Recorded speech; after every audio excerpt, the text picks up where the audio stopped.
वो आज ही का दिन था जब Nepal ACC under 16 eastern region tournament की चैंपियन बनी थी 2023 में। और फिर वो कल का दिन होगा जब एक बार फिर से नेपाल इस टूर्नामेंट का फाइनल खेल रही होगी। सामने सिंगापुर की टीम होगी, वही टीम जिसके साथ आपने पहले भी मैच खेला है, जहां पर आपने 6 विकेट से जीत हासिल की थी और वो मैच हमने कवर नहीं किया था। मतलब आप देखो वक्त कैसे बदलता है। मुझे बहुत अच्छे से याद है जब ये टूर्नामेंट स्टार्ट हुआ था तो कुछ यूजर्स ने मेरे पास मैसेज करा कि आप प्लीज इसको कवर करो, तो मैंने उनसे बहुत ब्लंटली कहा था कि भाई नहीं कर पाऊंगा। और मेरा सीधा रीजन था कि यार साउथ अफ्रीका वाला मैच चल रहा है, इंडिया वाला मैच चलने वाला है और बहुत सारे मैचेस चल रहे हैं, तो ऑस्ट्रेलिया वाला मतलब मैं इन मैचेस को भी कवर कर रहा हूं, ऑस्ट्रेलिया वेस्ट इंडीज और ये सारे मैचेस को, तो मैं अंडर 16 नहीं कर पाऊंगा बिकॉज इससे पहले भी अंडर 16 नहीं किया है मैंने और बहुत कुछ मुझे पता नहीं है, सो नहीं कर पाऊंगा। और आप देखो कि किस तरह से वक्त बदला कि आप देख रहे हो 350 रन से जीत रहे हैं, 300 रन से जीत, जब इतनी बड़ी बड़ी विक्ट्रीज आने लगी और जब मैं मैचेस को स्क्रोल करने लगा मैंने कहा यार इतना बड़ा, मतलब ये तो काफी बड़ा डिफरेंस हो गया ना। आप यूजुअली कब देखते हो आपके 300 रन से जीत होना, 350 रन से जीत होना, और जब मैंने देखा यार इतना डिफरेंस है, एक टीम डोमिनेट कर रही है, इतना ज्यादा डोमिनेट कर रही है, फिर मैंने कहा कि नहीं यार कवर करना तो बनता है। और इसके साथ साथ जब मैंने पिछले वाली वीडियो में आपको कहा था कि यार यहां पर ना ये जो डिफरेंस है ना ये बहुत बड़ा है, कैन को कुछ करने की जरूरत है, मतलब मे भी एक प्रपोजल आगे अगर आप भेज सकते हो कि यार जो भी टीम लगातार एसीसी इस जोन कप को डोमिनेट कर रही है, आप इसकी चैंपियन टीम को आगे किसी और बड़ी टीम से खिलवा दो। आई डोंट नो कि अंडर 16 में किस तरह से पैटर्न फॉलो होता है, लेकिन अगर कुछ ऐसा हो कि जब यहां से जो टीम जीत रही है वो आगे जाकर के मे बी बांग्लादेश के साथ या फिर मे बी इंडिया के साथ या पाकिस्तान के साथ या फिर अफगानिस्तान के साथ, इन टीमों के साथ वो कोई ट्राई सीरीज करा दो या किसी भी इस तरह का टूर्नामेंट करा दो जहां पर इस टीम की, इस पर्टिकुलर टूर्नामेंट की जो चैंपियन टीम है उसको यहां से ऊपर जाकर पता चले कि भाई कंपटीशन कहां पर है। कब तक आप इंडोनेशिया हो गई, जापान हो गई, सिंगापुर हो गई, मलेशिया हो गई, इन टीमों के साथ कब तक आप खेलोगे जब तक आपको पता है कि यार ये टीम जो है वो नहीं दे पा रही वो कंपटीशन। मैं किसी को डिसरिस्पेक्ट नहीं कर रहा हूं, सिंपल सी कहानी है, आप जब एक टीम को 50 पर ऑल आउट कर रहे हो, 40 पर ऑल आउट कर रहे हो, 60 पर ऑल आउट कर रहे हो, 90 पर ऑल आउट कर रहे हो और आप खुद आकर के उसको 12 ओवर में कवर कर ले रहे हो, 12 ओवर में 50 ओवर के मैच को आप 12 ओवर में जीत रहे हो, आप 300 350 रन से हरा रहे हो, ये जो डिफरेंस है ये आपको ग्रोथ में बहुत ज्यादा हेल्प नहीं करेगा। हमें पता चल गया कि हाँ भाई लेवल क्या है, लेकिन इस जो टीम जीत रही है उस चैंपियन का क्या, उसको कहीं तो आगे जाना चाहिए, कहीं आगे जाकर के अपने जैसी टीमों के साथ खेले जहां पर वो पूरे पूरे 50 ओवर खेलकर लास्ट ओवर में आकर मैच खत्म हो, जहां पर इधर से अगर शतक पड़ रहा है तो उधर से भी शतक पड़े, सो दैट आप जब अंडर 19 में पहुंचो या फिर ए टीम में पहुंचो या फिर उससे ऊपर जाकर पहुंचो तो आपको ऑलरेडी पता रहे कि भाई इंडिया के सामने खेलना कैसा होगा, पाकिस्तान के सामने खेलना कैसा होगा, बांग्लादेश के सामने खेलना कैसा होगा, और इन टीमों के लिए आप पहले से ही तैयार रहोगे। सो जब इन टूर्नामेंट को आप जीत रहे हो तो इससे आगे भी कुछ होना चाहिए। आई डोंट नो, मैं फिर से कह रहा हूं मुझे नहीं पता ये टीम जीतने के बाद चैंपियंस आगे जाकर के क्या कुछ खेलेंगे, लेकिन अगर नहीं खेलते हैं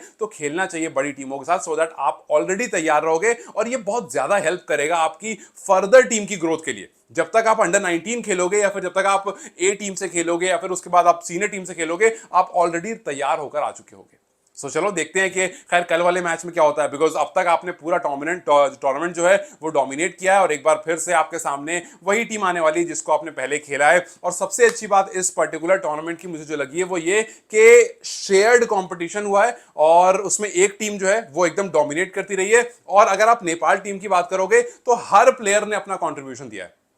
जैसे आप देखो 22 जून को जब सिंगापुर के सामने मैच था तो प्रसिद्धा ने 55 नॉट आउट की पारी खेली थी, मैन ऑफ द मैच बने थे और एक जबरदस्त एंकर वाली इनिंग थी। उसके बाद जापान के सामने जब मैच था तब शुभम ने 10 ओवर करे थे, इसमें उनको 5 विकेट मिली थी, फाइफर, और रन कितने दिए थे, सिर्फ 15 रन, 3 अब उनको बिडन आए थे। तो सोचो इकोनॉमी 1.5 की, मैं वही कह रहा हूँ ना भाई 10 ओवर में 1.5 की इकोनॉमी से गेंदबाजी कर रहा है गेंदबाज, और सामने वाले ऑपोजिशन को उसके पास उसका कोई जवाब नहीं है, तो इसका मतलब है कंपटीशन काफी ज्यादा हार्ड है सामने वाली टीम के लिए। फिर उसके बाद अब इंडोनेशिया वाला मैच देख लो, वहां पर प्रसिद्धा ने 132 की पारी खेल दी थी, 15 चौका 1 छक्का, 115 के स्ट्राइक रेट से 114 बॉल में। वहां पर वो अर्जुन कुमार का जो रिकॉर्ड था 142 वाला, जो एज ग्रुप में सबसे ज्यादा था, उसको तोड़ने से 10 रन पीछे रह गए थे। एक अटैकिंग सेंचुरी जरूर आई थी लेकिन उस रिकॉर्ड को नहीं तोड़ पाए थे, लेकिन ठीक उसके अगले मैच में जब भूटान के सामने आप खेल रहे थे, रौनक ने आकर उस रिकॉर्ड को तोड़ दिया। सो आप देखो इंटरनल कंपटीशन कितना है। अगले मैच में रौनक आते हैं, वो 168 की पारी खेल देते हैं, 16 चौके 5 छक्के, 127 के स्ट्राइक रेट से आप 50 ओवर मैचेस में खेल रहे हो। सो ये आपस में जो इंटरनल कंपटीशन है, इसको एक टफ टीम चाहिए। इसको जब एक टफ टीम मिलेगी तो ये जो अंडर 16 वाले प्लेयर्स है ना, ये 2-3 साल में ऐसे तैयार हो जाएंगे कि अंडर 19 खेलते खेलते आप सीधा इनकी एंट्री कराओगे कि नहीं भैया ये तो एकदम रेडी प्लेयर है, इनको लेकर के मेन टीम में आओ।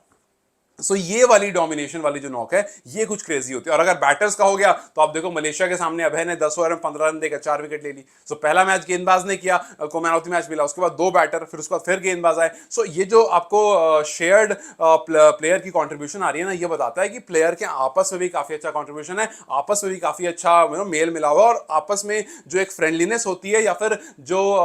दोनों दो प्लेयर के बीच में जो जो कंपटीशन होता है वो बहुत अच्छा है। और इसी वजह से नेपाल टीम जो है वो अच्छी, जितनी भी टीम जिससे भी वो खेल रही है ऐसा लग नहीं रहा है कहीं पर भी कि स्ट्रगल कर रही है, बिकॉज आपस में प्लेयर के अंदर अंडरस्टैंडिंग बहुत अच्छी है, कंपटीशन काफी अच्छा है, और वो एक दूसरे के साथ ही इस टाइम पर डील कर रहे हैं कि भैया मैंने इस टाइम कंपीट करा, अच्छा करा, अगले मैच में उसको आया कि नहीं यार उसने करा है मुझे भी करना पड़ेगा, वो उसने आके करा, मतलब सब आकर के परफॉर्म कर रहे हैं। एंड इवेंचुअली आप बॉलर्स की बात करो, बैटर्स की बात करो, सब परफॉर्म कर रहे हैं। और कप्तान तो हमने देखा किसी मैच में 6 विकेट लेकर चला आता है, किसी मैच में 4 विकेट लेकर चलाता है। Vipin Sharma we all know कि भाई उन्होंने जिस तरह से एनपीएल में गेंदबाजी करी थी वहीं से पता चल गया था कि आने वाले टाइम में कुछ बेहतरीन करने वाला। सचिन एक गेंदबाज इसके बारे में सुन रहा हूं कि यार काफी बेहतरीन गेंदबाज है। सो जब ये सारे प्लेयर्स हैं और जब इन टूर्नामेंट में हम सिंगल हैंडेडली जीतते हुए देख रहे हैं, एक तरफा डोमिनेशन देख रहे हैं, तो क्यों ना इस एक तरफा डोमिनेशन को थोड़ा और आगे ले जाया जाए, क्यों ना इनको थोड़ी सी और टफ टीम दी जाए, थोड़ा टफ सिनेरियो दिया जाए, तो ताकि पता तो चले कि हाँ भाई आपने चलो मलेशिया को तो ऐसा कर दिया, अब आप इस बार पाकिस्तान के साथ खेलो, आप इस बार बांग्लादेश के साथ खेलो, इनके सामने खेलकर बताओ कि क्या वाकई आप जितना अच्छा वहां खेल रहे थे यहां पर भी खेलो,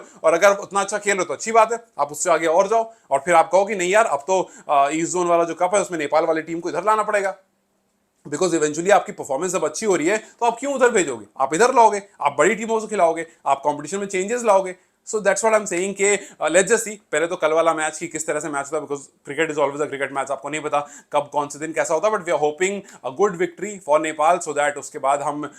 इस बात को और प्राउडली कह सके कि हाँ यार इस टीम को थोड़ा सा और आप आगे पुश करो और कंपटीशन में, बड़े बड़े कंपटीशन में रखो, सो दैट आपकी जो परफॉर्मेंस है वो एक सिर्फ ईस्ट जोन पर सीमित ना रहे, उससे ज्यादा आकर के आप बड़ी टीमों से कुछ एशिया कप जैसा, कुछ ट्राई सीरीज जैसा या कुछ इस तरह का आप टूर्नामेंट में इनको इन्वॉल्व करो, और फिर वहां पर इनकी जब परफॉर्मेंस आए तो उसको लेकर के फिर बात करने में और ज्यादा मजा आए, और 1-2 साल में जब ये टीम तैयार हो जाए तो आप इनको अंडर 19 या फिर ए में या फिर और भी किसी टीम में ले जाकर बहुत बेहतरीन परफॉर्मेंस निकलवा सकते हो। सो लेट्स जस्ट होप कि कुछ ऐसा हो फ्यूचर में, बट अभी के लिए मुझे वाकई लगता है कि ये टीम यहां से ज्यादा कहीं और होना डिजर्व करती है। आपको क्या लगता है मुझे कमेंट सेक्शन में जरूर बताएं। Till new guys, take care, I see you very soon, bye.